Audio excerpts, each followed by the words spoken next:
Dwayne Haskins is sounding pretty good right now for the LA Rams, however. Not that they could get him on board by Sunday because the COVID-19 protocols would suggest that he wouldn't be able to show up until just about time for kickoff. But even then, Dwayne Haskins may be a better option than John Wolford from Wake Forest. All due respect to John Wolford from Wake Forest. He was an AAF superstar, if there were any. He has never thrown a regular season pass in the NFL. He will be the quarterback if Jared Goff can't play on Sunday. And Goff has the dislocated thumb.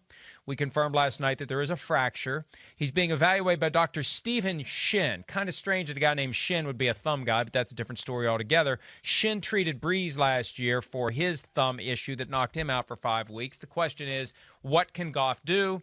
Can he forestall surgery? He'll have surgery after the season. He wants to play through it, yada, yada, yada. We'll see what happens. But without Jared Goff, I think the Rams are in trouble.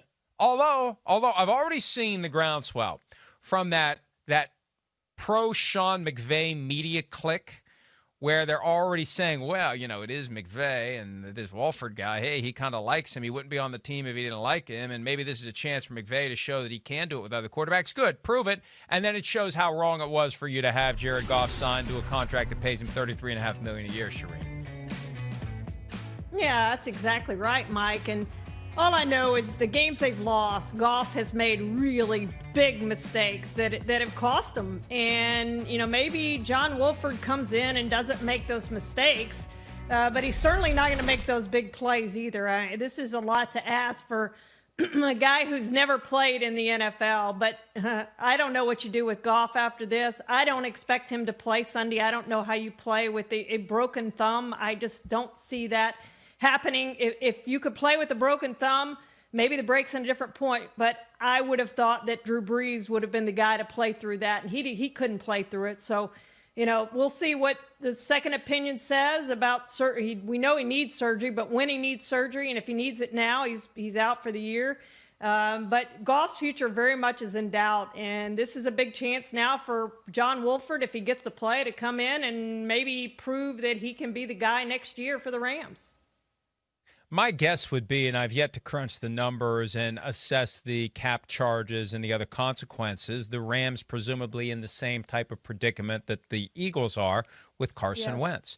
Still too early in the deal to do anything about the contract, too expensive to trade him. No one's going to want him. And it is amazing to me. 2015, I made this point last night on Twitter. 2015, Jameis Winston, Marcus Mariota picks 1 and 2. Their teams resisted signing them to long-term deals. They each got their full 5 years, 4 years of their base contract, plus a gigantic, it was like $20.5 million fifth-year option payment. And they walked away as free agents.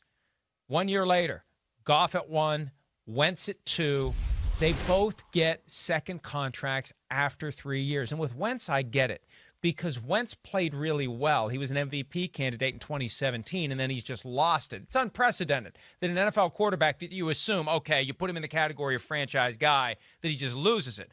With Goff, and I remember saying summer of 2019, why are they going to pay Goff? Yeah, he took him to a Super Bowl, but Sean McVay's the reason. It's not Goff. They could find somebody else to do what Goff does. Maybe they'll be the team that says, no thanks, we're not going to pay you. And a bunch of these Jared Goff Rams fans went nuts, and the next thing you know, the Rams signed him. It's like, what are you doing?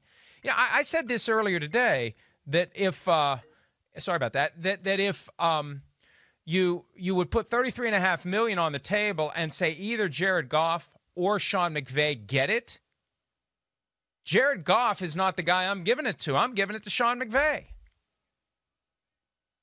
Yeah, no question, Mike. And let's go one step further in that draft. The team that should have signed the quarterback to a long-term deal after the third year was the Cowboys with Dak Prescott, and they didn't.